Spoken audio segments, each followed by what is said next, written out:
Hi, my name is Anne McElhinney. And I'm Phelim McAleer. And welcome to the Anne and Phelim Scoop. Yes.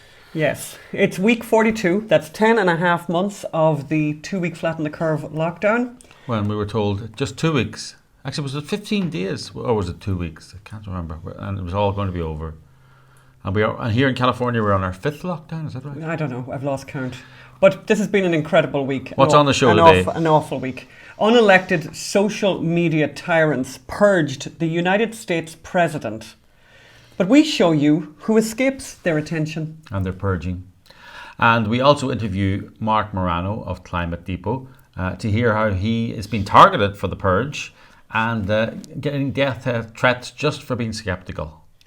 We have a virus update. As you know, we have discontinued the daily virus, but we're going to weekly give you an update. So we have a virus update, a roundup of the latest virus news and madness. Including a very disturbing and deranged virus incident that happened to us here in Venice this last weekend.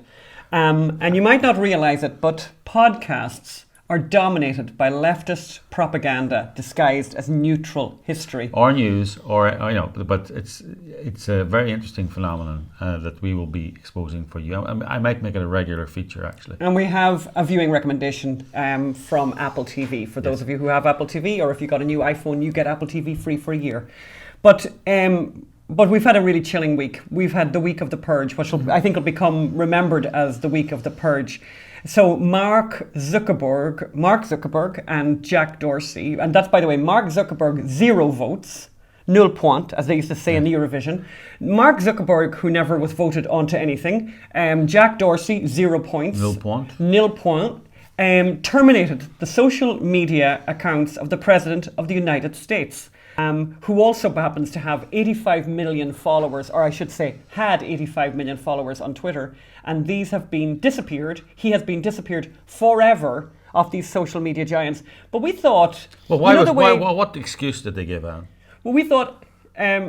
what excuse? Well, they said that he incited violence. You know, okay. They said that he incited violence, and we thought, well, you know what? You know the way they do the Oscars, and they say for your consideration. For your consideration. So here's the Anne and Phelim scoop for your consideration. People who liberals who the social media giants and technocrats and oligarchs did not deem to be inciting of violence. And who are still on their platforms. And we're going to start in no particular order at all with Spartacus, Senator Cory Booker, a.k.a. Spartacus, who said, go to the Hill today, please get up in the faces of some congressmen. Let's hear him. Before I end, that's my call to action here. Please don't just come here today and then go home. Go to the Hill today. Get up and please get up in the face of some Congress people. And let's hear Hillary Clinton now. That's Hillary Clinton. It takes a village. Yes. You cannot be civil with a political party that wants to destroy what you stand for, what you care about. That's why I believe if we are fortunate enough to win back the House and/or the Senate, that's when civility can start again. Takes a village with a lot of violent people, by the sound of it. And let's hear Eric Holder, Obama's Attorney General, the top lawyer in America at the time. Yeah. Let's hear his very non-violent urgings. But Michelle says that, when they go low, we go high. No. When they go low, we kick them. And what about Senator Tester, the Democrat from Montana? Let's hear him. Let's hear his unviolent suggestions. Yes. And I don't think, even in states where Donald Trump won big, that it does you any good running away from Donald Trump. I think you need to go back and punch him in the face. No, not inciting violence there at all. No. Oh, and then why not, before we finish, what about Maxine Waters, the U.S. representative from our own California? And our own district, isn't she? And maybe our own district. She's only 82, but let's listen to her peaceful exhortations to her people. Her defence, though, is she's stupid. But anyway, let's hear it. If you see anybody from that cabinet in a restaurant, in a department store, at a gasoline station, you get out and you create a crowd. And you push back on them. And you tell them they're not welcome. And let's not forget, by the way, that this last week, on Twitter, "Hang Mike Pence." Trended for hours and hours and hours before eventually being taken down. But that was okay. That apparently was okay. And don't forget as well, I think the context for all of this is really important, is that this past July, Congressman Mike Lee, the Republican from Utah, tried to bring in legislation that would have meant that the people who, the insurrectors, as they were at the Capitol, would have gone to prison for 10 years, basically. He tried to push through that legislation during the summer, during the looting and the rioting and the violence that resulted, by the way, in 30 people dying during the summer. That's right. At least 30 people dying during the summer. And Representatives, Senator Lee, tried to do this, tried to bring in this legislation, and it was completely, roundly flattened and rejected by the Democrats. Yeah, and these were 30 people were killed in riots, BLM riots, left-wing riots, where left-wing politicians and celebrities donated to bail funds for the people involved in the riots, where Kamala Harris said these protests are not going to stop. There was no condemnation by the media, and the media said they were mostly peaceful protests. 30 people died. 30 people died, yeah, mostly peaceful protests. And we had the whole summer when the Democrats, liberals really actually, were silent in the face of this incredible amount of violence. I mean, you were saying earlier, Phelim, we were scared to leave the house here. I mean, it was really extraordinary. Yeah. We were basically imprisoned here. There was looting going on all around. Santa Monica was just like it was like a war zone, Yes. And don't forget as well that on Twitter, while President Trump, the President of the United States, who by the way has not been accused of any crimes, has been permanently purged, has been permanently disappeared off social media. Or to show, can I just say, to show the millennials who run Twitter, to show how stupid they are, they talk about permanently suspending someone. A little note to Twitter. You can't permanently suspend someone. Suspending someone means a temporary. Permanently suspended. That's very funny. It's just exactly. they're so dumb. Yeah. But basically, it's good to remember that who is on Twitter, by the way. So it's good to know, by the way, that Hassan Rouhani is on Twitter. He is the president, in case you didn't know, of the Islamic Republic of Iran. And here's what he says. He says, "The beautiful cry of death to America unites our nation." Ah, well. That's who he is on Twitter. But I love this, though, because that wasn't enough for him. He then went on to say, "Saying death to America is easy. We need to express death to America with action. Saying it is easy." Now, that's someone who has a Twitter account. That's the guy who has a Twitter account. The President of the United States, elected by over 75 million people, is permanently disappeared off social media, but Rouhani gets to stay and say death to America, and you should do it. Do it is what he's saying, basically. But it's not just politicians. Yeah. There are other people on the leftists who got away with saying extraordinary things. Let's have a listen to Madonna. Yes, I have thought an awful lot about blowing up the White House. And again, she's still on. Do you remember during the summer the BLM guys tried to attack the White House? The mob tried to attack the White House, and the left laughed that Trump was forced to shelter in a bunker. Oh yeah, that was really funny. How funny was that? But it's not the only thing. Let's remember Kathy Griffin and her grotesque art. Yes. The image went viral. Kathy Griffin holding a bloodied likeness of President Donald Trump's head. And don't forget, we had Shakespeare in the Park. That's right. Shakespeare in the Park. Where they reenacted stabbing Donald Trump 15 times every night. And it was very, very intellectually... And by the way, people did not call... by the way, and we would certainly be the last people who would call for anything to be banned. We said, that's a piece of art. Go ahead, do it. But at least have some... Consistency. Have some, even the slightest appearance of consistency. But it's interesting, terminating Trump on social media has not been enough. It's not over. This purge is only beginning, by the way. Mitchell Baker, by the way, who's a woman, the chairwoman of Mozilla, which is the not-for-profit organization behind Firefox. Yeah, the Firefox browser. She said there needs to be additional actions intended to alter the dangerous dynamics of the internet. That the temporary silencing or permanent removal of bad actors from social media platforms is not enough. Not enough. So here's what she wants to do, and get scared, get very scared. I mean, I think everyone has had I mean, we've been talking about this for a really long time. This cancelling of people, all of this social media stuff has been going on for a really long time. Of deplatforming people, of defunding people who have already got very big platforms. But here's what she wants to have happen next. This is where they're going next. She wants people reveal who is paying for advertisements, how much they are paying, and who is being targeted. The people who don't want any of this are the left. Once you get into this, and she wants all the social media platforms to commit to meaningful transparency of platform algorithms. Oh yeah, they're going to love that. So we know how and what content is being amplified to whom and the associated impact. Does she know what she's talking about? I mean, really? I mean, if we did that, then the social media platforms would be shown to be left-wing liberal tools. Yeah. She wants to turn on by default the tools to amplify factual voices over disinformation.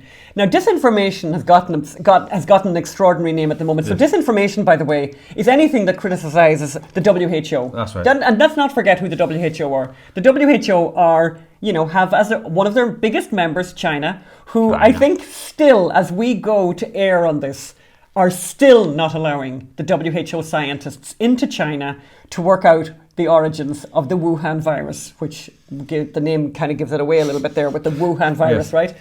But so this is who they are. And by the way, this organization, Mozilla, are in a very good position, by the way, to do all of this. They have, I just checked, their last filings, they're a 990, they're a 501c3, they have a 990. The last filings I could find was from 2018, and they have $40 million in their coffers to go out and cause mayhem. Yeah. And I think that's probably one of the things that they want to do. This is just the beginning. Parler may be away, maybe finished, maybe gone.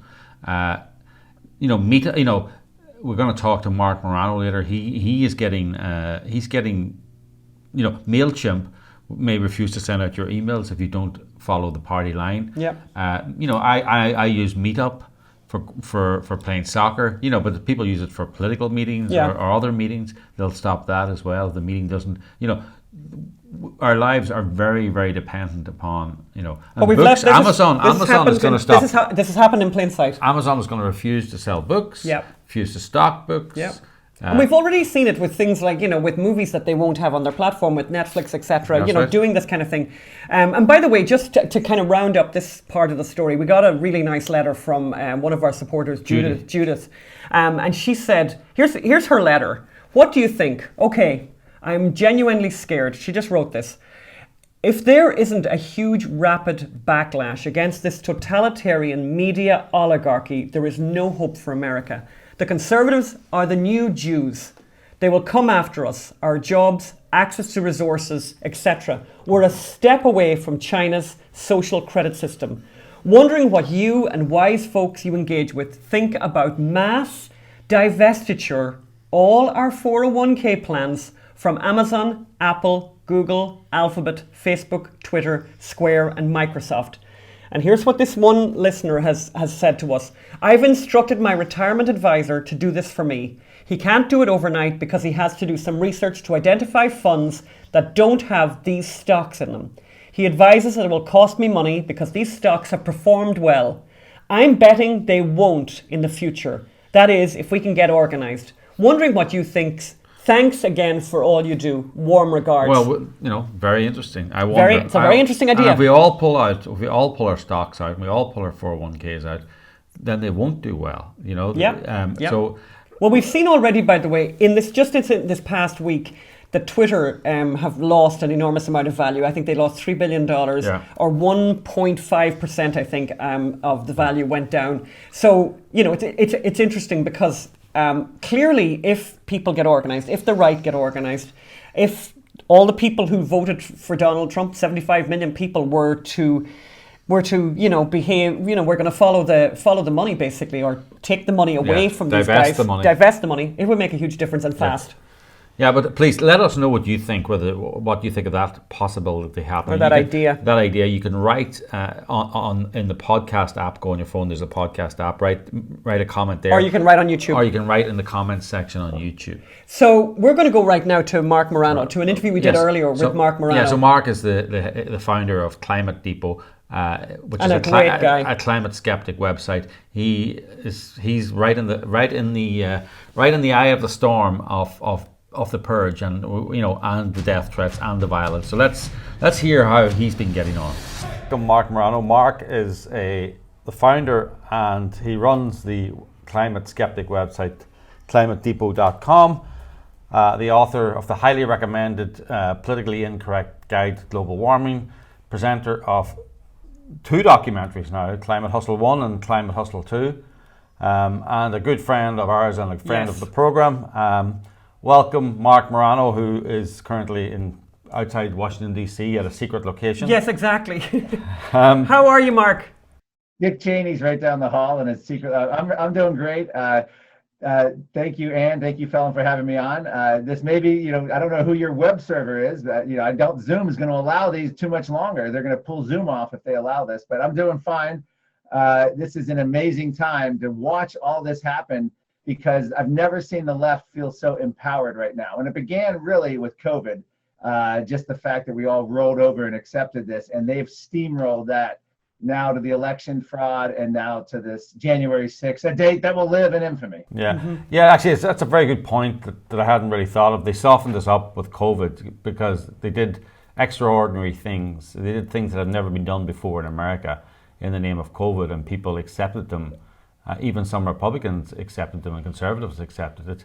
And they realized, well, if we don't go quite so far, then it won't look quite so bad, and people will accept it. I mean, what attracted my attention was an email you sent out, and I hadn't been aware of it, was that MailChimp have announced. Now, for people who don't know what MailChimp is, we send out emails, you send out emails to a mass database, and one of the most popular services for that is MailChimp, who help you organize and send to your database. And it prevents spam. They're very strict about spam. They're in some ways they're a good service.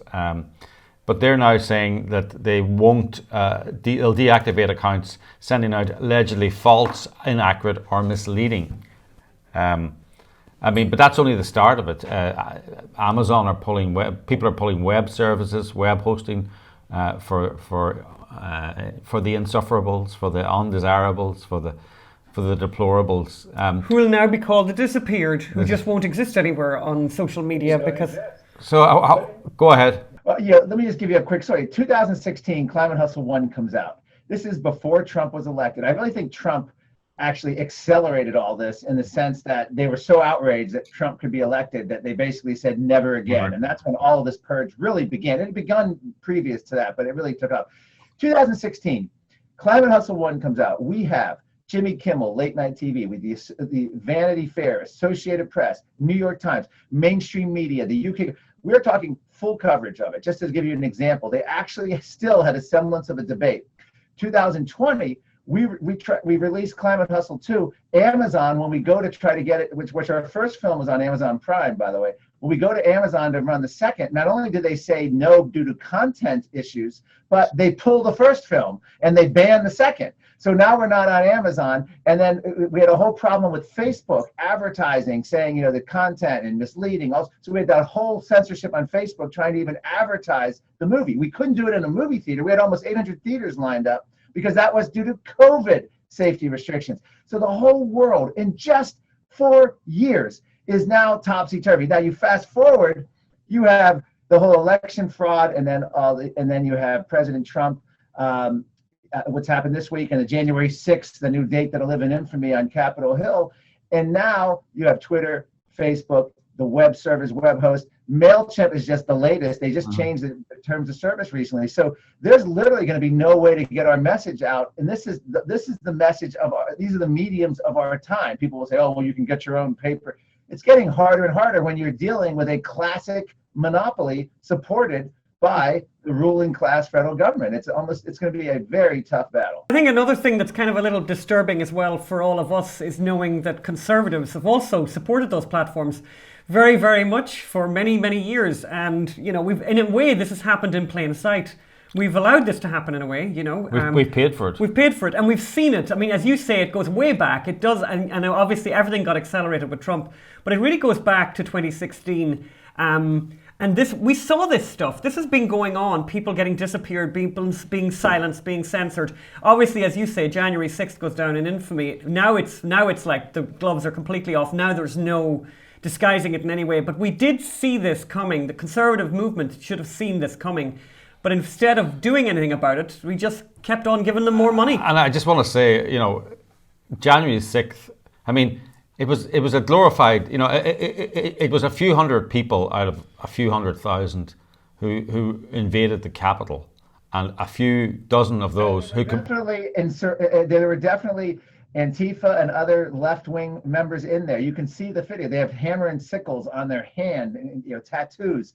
There were same people that were at BLM marches, climate action marches. So I think it was, you know, a part of a groupthink hysteria, but it's hard to believe that could have happened without key members of those groups infiltrating, and the media just. But also, when we're looking at, like, we couldn't leave the house for weeks here because BLM were burning Los Angeles, and the charges against those people were dropped by political prosecutors and politicians. We couldn't. Democratic politicians paid for the bail of these people, so they could burn and murder. Some of them, the 13 people were murdered by BLM over the summer, don't forget. And that was back, by the way, when police shooting unarmed people was bad. Now it's good, apparently. And, you know, they are using January the 6th as an excuse to shut down all dissent. And it's very serious. I mean, yeah, I see that there's a call for you to be put on a no-fly list, Stephen. Yeah, can you tell us about that, Marc? Well, as a Howard University chemistry professor named Josh Halpern, who literally is upset. And this goes back to the appearance on Fox and Friends talking about Bill Gates and his hypocrisy. And here's the gist of it. Bill Gates is investing in the largest private jet company that's going to be responsible for over 1.5 million private jet flights. Well, at the same time, Bill Gates is supporting the continued lockdowns of small businesses, the commercial airlines for everyone else. So along with Bill Gates, you have climate activists coming out saying essentially that we need to have flying in a climate emergency, under a climate emergency, which Joe Biden's being urged to declare, only when it's morally acceptable. So that's the premise. I was on Fox and Friends. This professor came after me on Twitter and said that this was an outrage, that I'm allowed to do this, and that he thinks that I should be put on the no-fly list. Now, this is on top of the Smog blog and other people on Twitter reporting me to Twitter repeatedly, because when the people originally went to the Capitol and there was talk of violence, I put up some Thomas Jefferson quotes. You know, the blood of patriots sometimes needs to be seasoned, and then also that when government fears the people, you have liberty. When people fear the government, you have tyranny. And so they are now trying to ban me on Twitter. They're trying to get me on no-fly list. It's a whole campaign now by the left.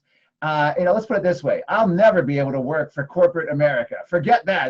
They'll never, there's no way with my record and past they'll ever even consider me for a second. So I've just cut all my job opportunities here.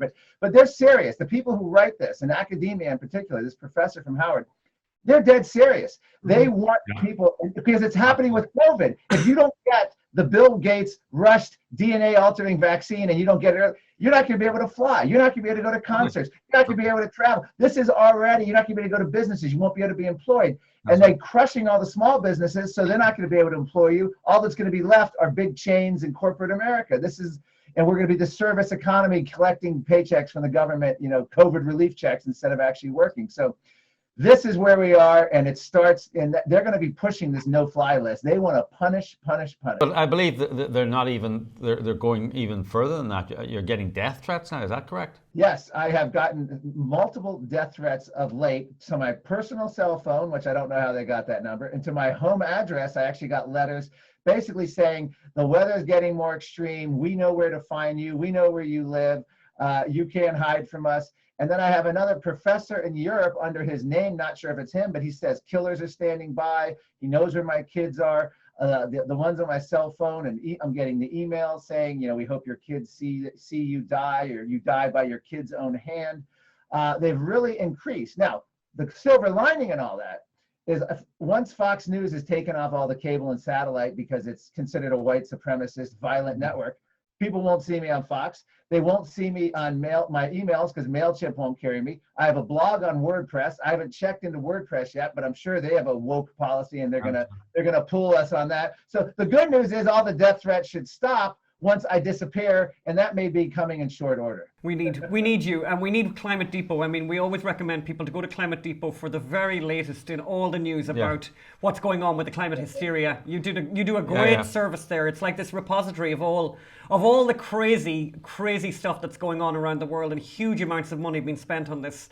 And the hypocrisy. Yeah, just incredible hypocrisy. As you say, that the Bill Gates story is quite extraordinary, that he is basically going to invest in like the largest private jet company, around, while he says the rest of the unwashed shouldn't fly anywhere. Yeah, I mean, this is an amazing story because we have multiple Joe Biden advisors, including everyone who helped write his platform, telling him one of the first things he should do, day one, we have U.S. senators telling him this, declare a climate emergency, model it after COVID. You can then suspend democracy because flying at a whim under a climate emergency can't be that way. So you have Bill Gates, who now, this is a private jet servicing company. It's going to be up to $4 billion company that he's bidding to buy. Now, Bill Gates, the last count of like 10 years ago, I think it was a 60,000, I can't remember the actual square foot, but it was 30,000 a month electricity bill. And when visitors to his house in Washington State come in, they get a little card they get, and it monitors them throughout the house. It gets their temperature right, gets their food, all this weird stuff. It's almost like Bill Gates envisioned this great reset of government monitoring for any visitors to his house. Wow. But he had like teams of electricians work. This is not someone who cares about a low carbon future. By the way, Bill Gates also loves hamburgers, which the World Economic Forum, by the way, which Bill Gates is part and parcel of and will be speaking at, they're bragging they can print certain number of pounds of meat per minute from their fake meat printer. And I'm not making this up. They have this processed goo of vegetable oils and different processed vegan ingredients that they come together and they come out and it comes out with the texture of meat. This is one of the projects they're doing. In addition to, they envision a future we will own nothing, we'll have no privacy, but we'll be happy. This is the World Economic Forum, which Bill Gates is behind. And if you look at the way he handles visitors in his own house, and I have that up at the headline on Climate Depot, it's kind of a little bit eerie to see how, this is what's coming for us. We're not going to have a voice. We're going to be monitored. We're going to be controlled.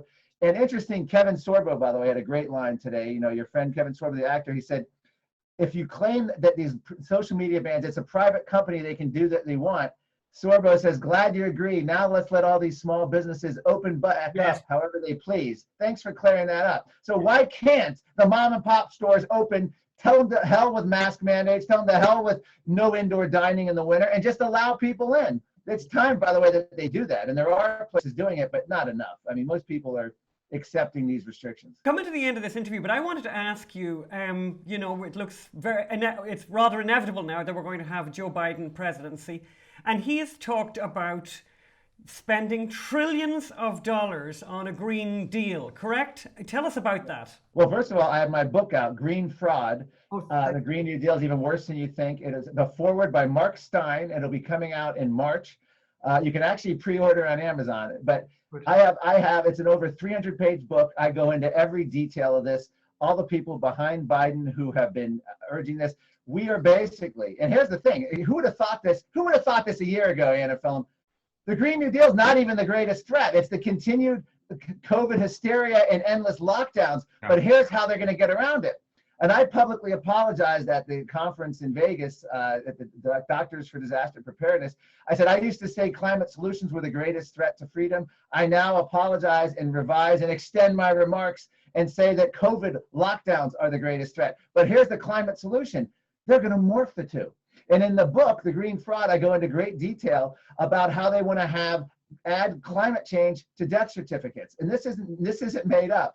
They want to add it so that we're going to have a daily death count from climate change. Bill Gates himself says that the death toll from climate change will be much higher than COVID. So if it's on a death certificate, we know the American Cancer Society said cancer deaths are going up because of climate change. The Department of Transportation said fatal car accidents are going up because of climate change. Al Gore has said every organ of your body is affected by climate change. So now, if you die of cancer, a car crash, or some kind of organ failure, which at the end, everyone pretty much dies of organ failure, you can now be a climate change death. Can't you see the CNN counter on the screen? Declared climate emergency. We must stay down, no travel, only essential. You can't leave your home. We need curfew. You need to sit in your house at 60-degree thermostat. This is the easiest transition of the progressive left ever, from COVID to climate, a blending of the two together. John Kerry's already ready to do that. He'll be the climate envoy. He said there's no difference.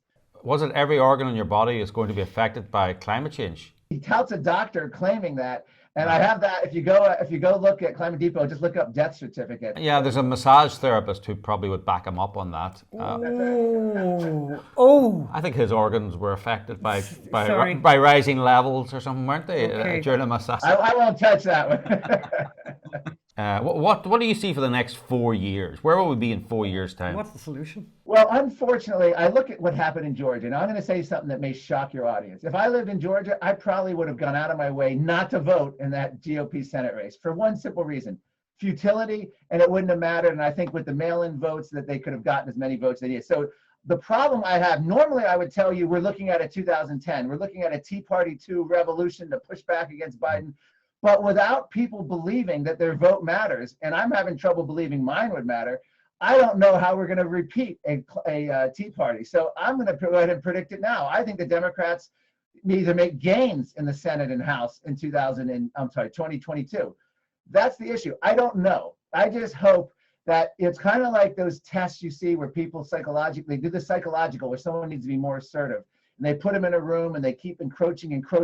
And the goal of the therapist is to get the person to finally fight back. And then the person goes on a rage. And it's all part of the therapy to get them to learn to fight back and assert themselves. My hope, and this is a weird hope, is that the lockdowns so crush mom and pop businesses, the general public, that people can finally say we've had enough and seriously start a mass resistance and completely do it. As I like to say, the Berlin Wall didn't come down because the East German parliament passed a bill saying, now's the time to take the wall down, we're going to allow freedom. It came down because the people of East Germany no longer consented to be under tyranny. And that's the same way and the only way the lockdowns are going to end. If you saw what UK activists, lockdown supporters are claiming now, they want a 24-month lockdown with people only being able to leave their house once a week.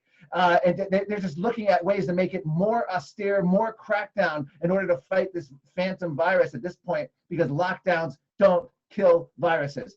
So I'm trying to give you hope here, but I think I failed. Yeah, no, I think it's important to say that lockdowns apparently don't work because we've had so many of them. And I think we're in the 5th lockdown here in Los Angeles. If they worked, we wouldn't be continually having them. You know, the whole idea of them was that you'll have a lockdown so you don't have any lockdowns. But actually 5 lockdowns later, or 6 whatever, and people don't even remember how many lockdowns they've had.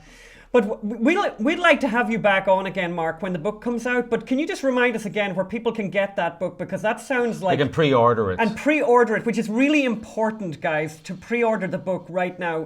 Can you give us the details again, Marc? It's on Amazon. It's called Green Fraud by Marc Morano. You'll see it. All that's up right now is a little description in the cover. More will follow, but it's coming out in March. So for now, I think we're really grateful, Marc, for you coming on the show today. What a time we're living through. And hopefully we'll be talking to you in 4 years' time and it won't be quite so bad. We'll be talking to you before 4 years' time and when the book comes out.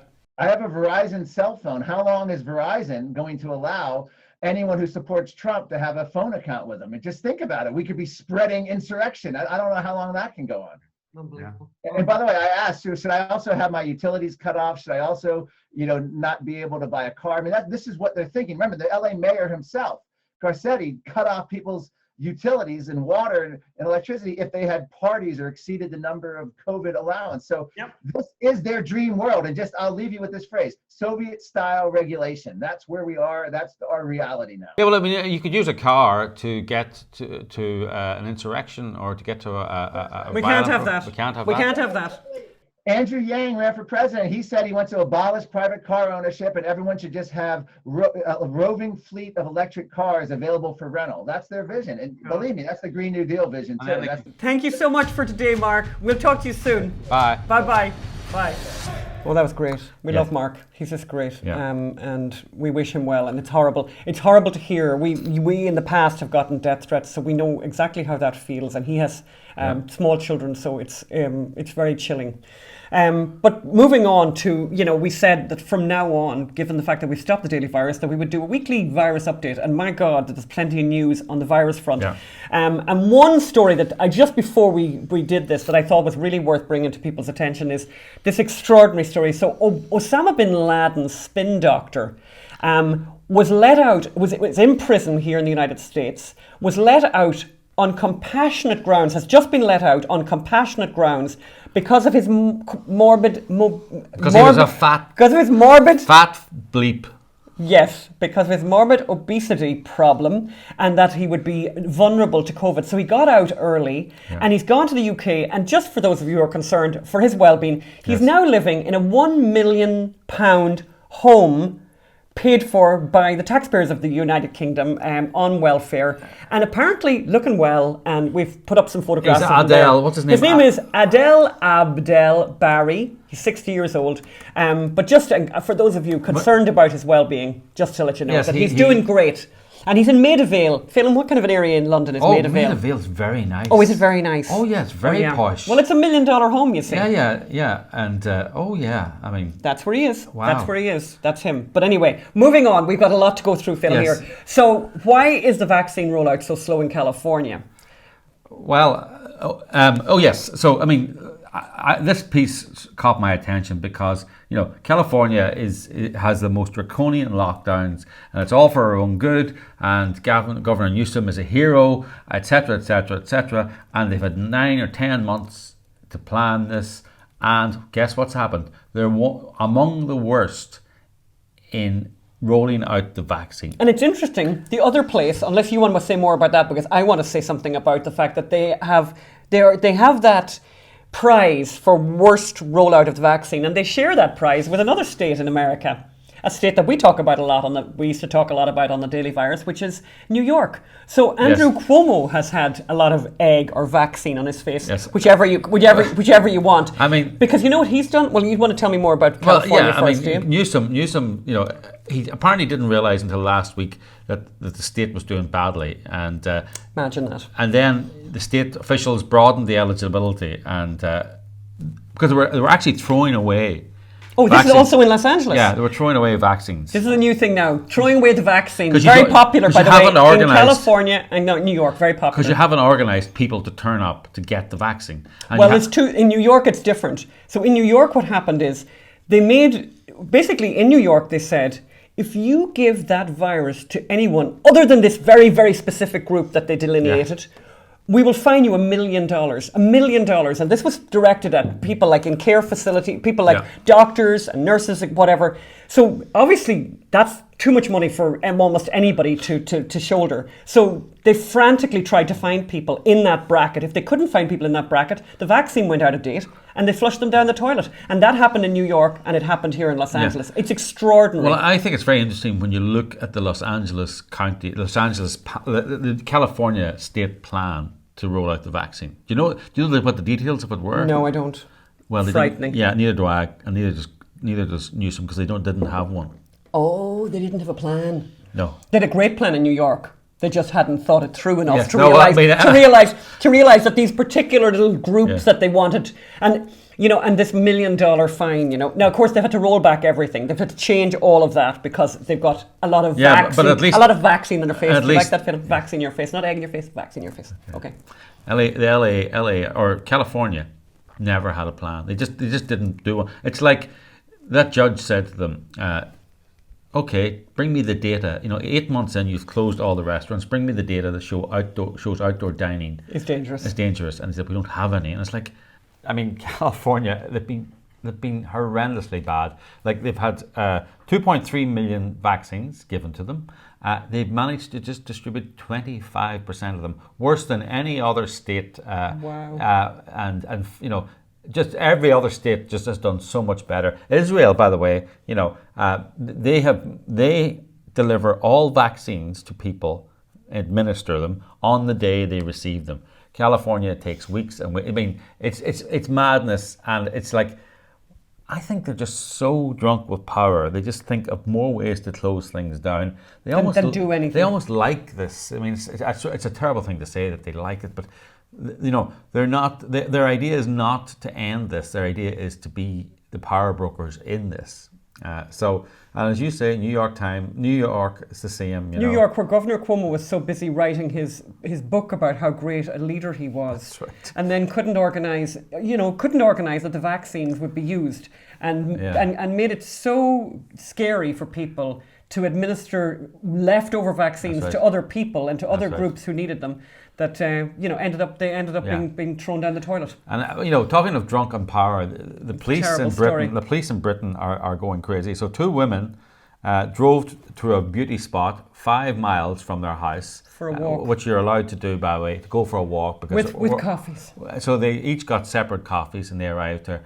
And they were surrounded in a car. Their names are Jessica Allen and Eliza Moore. So the police surrounded their cars, started questioning them, and fined them £200 each. That's almost like $300 for leaving their local area and drinking takeaway coffee, which they described as a picnic. So they were in 2 cars, separate cars. They went in separate cars. They were walking around socially distant, carrying coffee.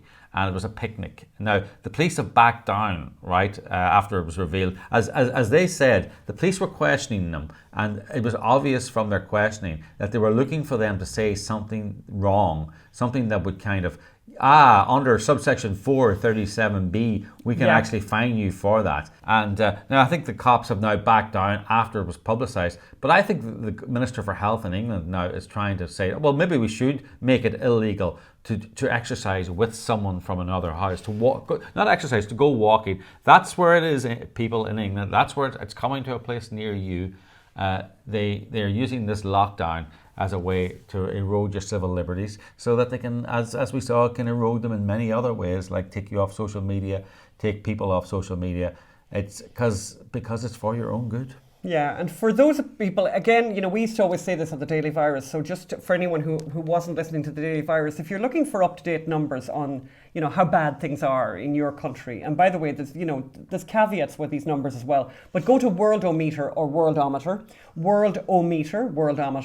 and look up the coronavirus numbers, and be sure to go to the metric where it says deaths per million. So per capita death rate is the only thing that matters. Yes. And today, just looking today at it, basically the United States is number 11, is the 11th in the world of deaths per million. And again, the country that remains at the very top of the list is Belgium. And to this day, no one is ever addressing that. They're not talking about why it is that the numbers of dead in Belgium is dramatically bigger than what it is in the United States. But anyway. And Italy and Spain, they're all worse. Bulgaria, UK. Yeah. Actually, maybe Spain is much worse. No, Spain is around the same as the United States. But another thing we want to talk about, in terms of the virus and the schools issue. So schools I see now are going to close in Ireland. Teachers are refusing to go back to school. The unions are all up in arms. A lot of children in the United States of America have been out of school since March. It's a tragedy. It's a disaster. But let's look at the science, and I think it's really important that we do that. And so there's one country that we know for sure the kids stayed in school, and that country was Sweden. And Sweden also, on top of that, had a very different way of approaching the coronavirus, and they kept kind of open. They did do social distancing, people wore masks, there was a lot of whatever, all that kind of thing. But they basically asked people in Sweden to be grown-ups about it.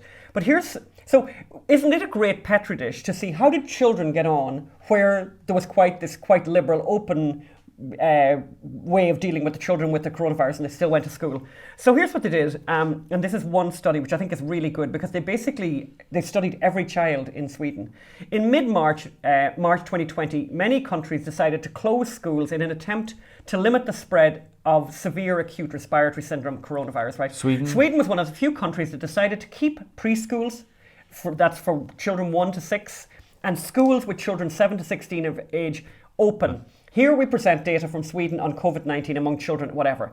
So basically, here's the thing you need to know. Actually, I'm just going to go straight to the last line of this. No child with COVID died in Sweden. Not one. I think that's all we need to know now. Right. Now, there's a couple of things of children who had, Cancer. had cancer, and obviously very, very sad. But no child with COVID died in Sweden. So, and this was, by the way, this piece of research is that it's a research of every child in Sweden. So Wow. it's a pretty comprehensive group, That's right? pretty- It's pretty compelling. Yes. And yet, And don't the left always envy Sweden? We should be more like Sweden, isn't that right? it's extraordinary, Yeah. So, basically the answer is, the question is, open the schools, Yeah. You need to open the schools. And then you got the Germans. The Germans have So done the Germans a have done a study of mask wearing among children, and you can imagine. I mean, and this is very interesting. Now they've done, Yeah. and this is quite, the whole study is very, very interesting. But basically, in the study that they've done, they've found that impairments caused by wearing the mask were reported by 68% of parents, and the types of things that were happening to children was 60% irritability, 53% headaches, 50% difficulty concentrating, 49% less happiness, 44% reluctance to go to school or kindergarten, 42% malaise, 38% impaired learning, and drowsiness and fatigue in 37%. Yeah. Really terrible. So, let the children go back to school. Stop forcing children to wear masks when they're not actually transmissible. And this allows me, by the way, to quickly give a little anecdote of what happened to us here over the weekend. Yes. So Phelim and Shocking. I Terrible. decided, you've heard about us having a kayak. We have a kayak. We've had a kayak for a long time now. It's been out once. But then we decided, you know what, let's go completely nuts and take it out again. And we went with the kayak on Saturday. To Mother's Beach. To Mother's Beach, which is this nice quiet beach here where people do... In the marina. In the marina, where people do kayaking and stand-up paddling and all that kind of thing. Actually very cool, and people are with their stand-up paddles and they've got dogs with them. And we were wondering if kayakers, we could bring the two cats. So here's what happens. The kayakers look down on paddleboarders, or the paddleboarders look We're down? not even sure of the hierarchy. That's how often we've kayaked. Yeah. So we go over there, and we're all kind of, because we're not... we're new to this kayaking world. We're like with all our stuff and the paddles, and we're very focused on our little kayak and all that kind of thing. And we are, as you would imagine, not wearing masks because we are outdoors and it's a beach, right? Yeah. And the next thing, We're walking past with our kayak, and the next thing... there's a family with two young children. Maybe the children were like 7 and maybe like 7 and like 9, something like that. And suddenly, and we were at distance. The kids are in the water. But we were a distance from them, by the way. They were in the water. The mother then frantically shouts at one of the children and said to the children, "Get away from them! They're not wearing masks." But the line that killed me, the whole of this instance was awful, but the line that really killed me was, because I just stopped dead. I was like, oh my God, I can't believe this woman's doing this. Then one of the children, the smaller child, looked at the mother and said, "Mommy, are we going to be okay?" Yeah.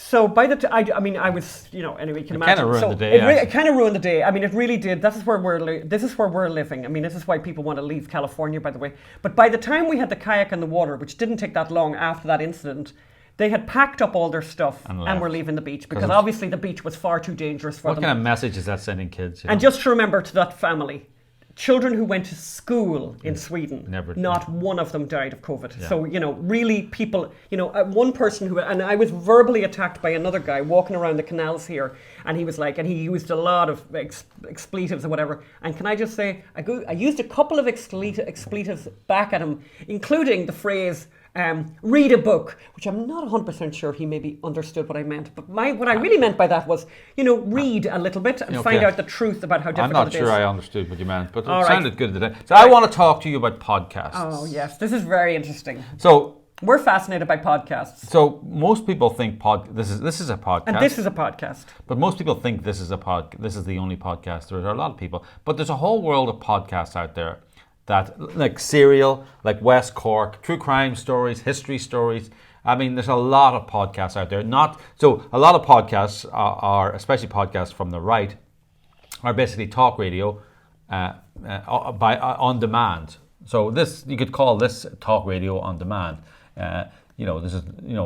Rush Limbaugh has a podcast now, but it's basically his radio show. All major characters have podcasts, but it's basically their radio show on demand. You can get anytime, which is great.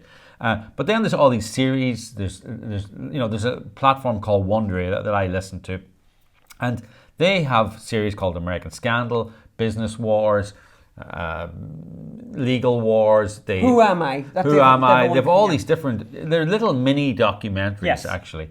and sometimes there's even dramas as well, and Yes, reality yes. shows, all as podcasts.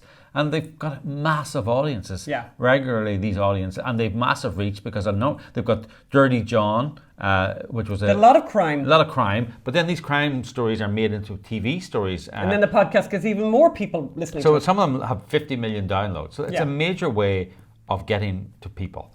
So I want to talk to you about Wondery, and they've got this is just the most recent thing I've been listening to. It's a series called American Scandal, and just like for example, season 22, which is the most recent, one of the most recent ones, is about the Unabomber. By the way, I don't know if it's a scandal, rather more Yeah. like a American murderer, a terrorist. Yes, but so there he is. So you listen to the Unabomber series, and it's 1 episode, 2 episodes, 3 episodes, 4 episodes, 5 episodes. Just right? remind us, Phelim, of who the Unabomber was. Well, Ted Kaczynski. Actually, I suppose some people may not know Ted Kaczynski, who was they don't say it, but he was a far left radical who believed that modernity would destroy the environment, destroy the planet, destroy human civilization, and had to be stopped. And the way he did it was he would send bombs to universities that were developing technology, to computer stores, to airlines, and try and kill as many people as he wanted. And did he kill people? He killed 3 people and seriously injured 23 others. Like, we're talking people lost vision in the left eye, loss of 4 fingers. I'm just reading here. Burns, shrapnel wound, severe nerve damage to left arm, severe burns and shrapnel wounds, damage to right eye, loss of right hand. These are people who worked in universities and computer stores. Ruined people's lives. Ruined basically. people's lives and killed 3 people, 3 innocent people. So what happens in this series? So in all these series, they follow a similar pattern. They basically give you, the 4 episodes of what happened, how he was caught, etc. They also try and blame his bombings on Harvard University doing a psychological experiment on him. It's complete nonsense. But anyway, it's not his fault and it's not his ideology. And the last episode is always interesting. So the first 4 episodes, it's quite neutral. It's quite descriptive. They investigate how they caught him, how he almost got away with it, all this. The last episode, they always interview someone, a journalist, bringing this up For to date. some perspective or something. And bringing this up to date and where is he now and what happened. And Is he alive? Is he still alive? Oh yeah, he's in prison. And they interviewed John Richardson, who's a journalist.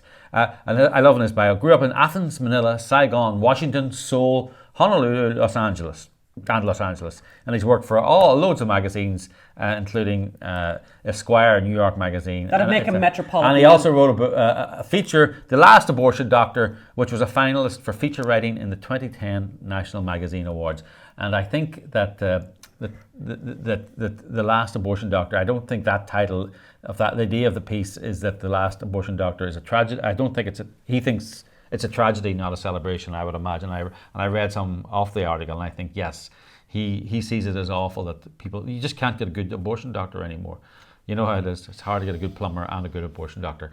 So they talked to him about the Kaczynski, because Kaczynski famously, the way they caught him was, Kaczynski had a 35,000 word manifesto, and he said, if you publish this in the Washington Post, I'll stop bombing. Yes. They published it. He didn't stop bombing. You can't trust a terrorist these days. And they did publish it. They published it, right? And I thought we weren't meant to negotiate with terrorists. well, actually, it's a very interesting ethical dilemma, Interestingly, his sister-in-law read it and said, that's your brother. And the guy didn't believe it, and it turned out to be his brother, and he was the one that brought in the FBI. And so here's Mr. Richardson, the journalist, talking about this, and they talk about his manifesto, and Richardson says his call for revolution. His ideology is interesting. I know that technology is uncontrollable and it's going to be a disaster and should be stopped. But it's his call for revolution that distinguishes him from, quote, other scholars and thinkers. He's in. Yeah, that's interesting. So an interesting category to put him in. He's a scholar and a thinker, not a terrorist. Then suddenly. Yes, and he believes maybe the bombing was motivated by the incursion of roads and other cabins into his little bit of wilderness. And then he talks about it. Him having a mature philosophy that puts his acts in context. I'm sure the people missing arms and hands are loving that context. And what's the context, Phelim? Well, it's climate change, you see. Of course. Oh, sure, I could have nearly guessed that. John Richardson, he's been covering climate change. This is on the. Oh, John Richardson has been covering climate change. Yes. And he's become aware of people who've given up hope. And there, you meet the Kaczynskiites, and Kaczynski, he sort of rushes past this, Kaczynski's politics, but that aren't relevant at all, but admits that he hates Trump, Kaczynski hates Trump and would have voted for Hillary. This is an actual quote, and, a surprising amount of stuff in the manifesto really seems prophetic. Then Richardson has coined the terms Kaczynski moments, and where people realize, climate change remains uncontrollable by the systems of man. And let's hear Richardson speak actually about Ted Kaczynski and the manifesto, and how it actually makes all the sense in the world. As a point Dr. Kaczynski makes often is that the Russian Revolution was accomplished by 6,000 Bolsheviks. What Kaczynski's practical advice has come down to is wait for the right moment and hit a critical point in the infrastructure or the system, and you might be able to create a chain effect that brings down the system. Basically, what he's saying is, 6,000 Bolsheviks had the Russian Revolution, and it could be an idea that civil disobedience could bring massive change as well in America. And that prompts the narrator Lindsey Graham, who, by the way, the narrator is called Lindsey Graham, who says he's a historian.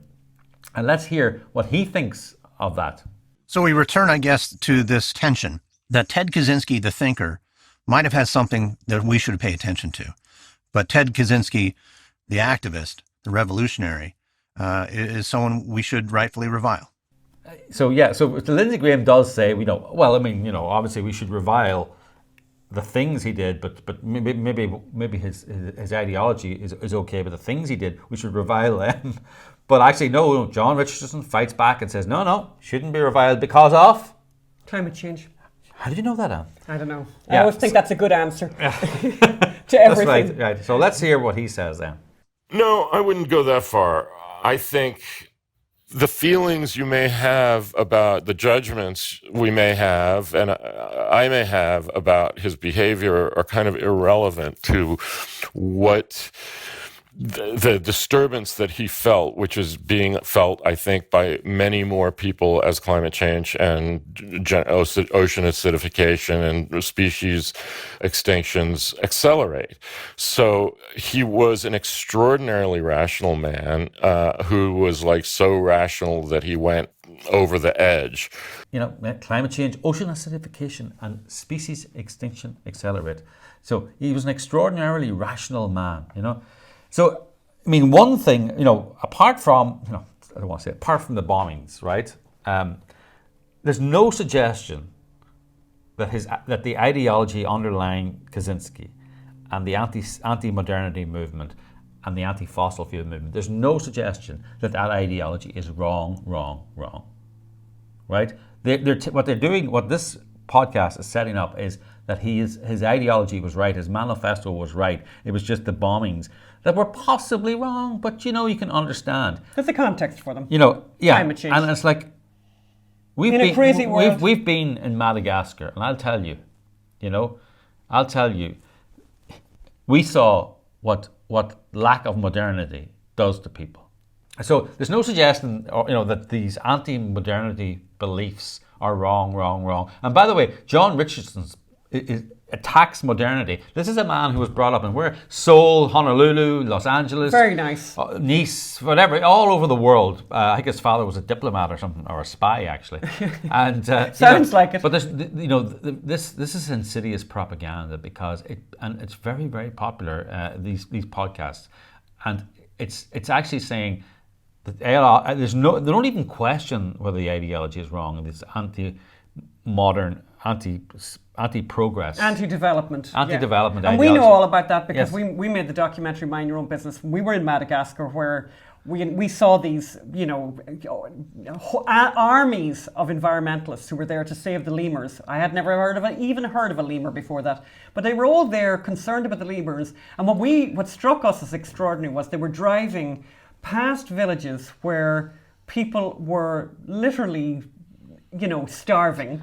Children were dying of malnutrition. Children were literally dying of malnutrition, and these people were on these buses crying over lemurs. They were completely missing the people and focused on the animals. Yes. And again, they were also focused on stopping any development that would bring those people out of poverty. And all they cared about actually was the lemurs. And it was all the hotels were full of all these Western elite rich folk who like were John Richardson, like this guy, very focused on lemurs and not focused on people. I mean, it's a very interesting ideology. You're actually saying those black people and brown people don't deserve cities, don't deserve universities, don't deserve hospitals. Don't deserve all the stuff all the good stuff that we you've have had. to destroy the people to save the people. Because the reality is, if everyone there gets hospitals, cities, and air conditioning, it's going to use a lot of fossil fuels. Mm-hmm. And they look at these people in their mud huts, and they confuse poverty with a culture. Remember that guy was saying, "Oh, you don't want to ruin the culture, the storytelling culture, the family-oriented storytelling culture of the village." And the people in the village going, "Get me out of here! Yeah, get me to a city." So in summary, then, on this particular podcast, which is called American Scandal, and then it's there's 22 seasons. I think the point that you're bringing is the fact that these podcasts, this is what young people, particularly young people, are listening to, and it's an incredibly effective way of getting this leftist ideology to a mass audience. Underneath and the surface. we should be a bit more aware of it. And one thing I want to say is, so there's 23 seasons now, or 22 seasons of this particular little segment, called American Scandal, and they've just re-released one season. Guess what that one season is? They just sent it out last week. We thought this was an important time to re-release this season. It's the 6 episodes that look at the Iran-Contra affair, which is basically denigrating President Reagan. So what you have to understand is the left never sleeps. Any new outlet that comes out, any new way of communicating, they don't view it as a way of widening ideas or fostering diversity of thought. It's just a new way of pushing propaganda. And then what they do is they close down conservatives who might want to move into it. I just want to finish with one thing. You know what's happened Wondery recently? They sold. Yes, they have been bought by Amazon for $300 million. So that's Amazon have bought them. So Amazon, who own everything else, who spent spending this week closing down everything, are now buying leftist propaganda to push out through their networks as a kind of neutral news story. We got a lovely message, by the way, from Sheila in Washington State. Really nice message. I wanted to read that out. Hey guys, I loved your daily virus. It kept me sane during the long, long, long months of lockdown. I live in Washington State. Your banter is fantastic. I love the Gosnell movie, if one can say that about a movie about a monster. Well, thanks for that, Sheila. I'm wondering if you're going to join MeWe. I'd love to get off Facebook, and so I'm hoping you will make the switch over. Thanks for all the great work you do. I consider you two my friends, and we consider you our friend, Sheila. And yes, we are looking at all these other platforms to move to because things have gone completely nuts. By the way, I just want to say one more thing about last week. We did the overnight oats. And I realised when I watched the podcast afterwards that we forgot to mention the putting the milk in, but I think you could see it at least in the visual on the YouTubes thing. But by the way, anyone who didn't do the overnight oats, they're really, really good. It's like, but I think you probably can't do them every day because it's like too sweet or something. They're gorgeous. Well, anyway, it's a we lot love of sugar for someone who's trying to cut down on the sugar. If you're trying to cut down on sugar, it's possibly not the way forward. Unless you use very, very almond nice. milk, which is less sugar. Yeah, but it's really, really nice. But anyway, we've come to the end of this show. What a crazy and awful time we're living through. But you know what? We're going to fight back. We're not going to be platformed and defunded and de-everythinged because we won't allow it. We'll just go somewhere else and they'll miss us, and we will make them remember that their purge has a cost, and the cost is that they are not going to make as much money as they made before. We'll go elsewhere if they won't allow us to exercise our free speech in a free and open society. Yeah. So thank you. Thank you very much. Don't forget to leave your comments in YouTube or on the podcast. Thank you. We'll see you next week. Bye. Bye.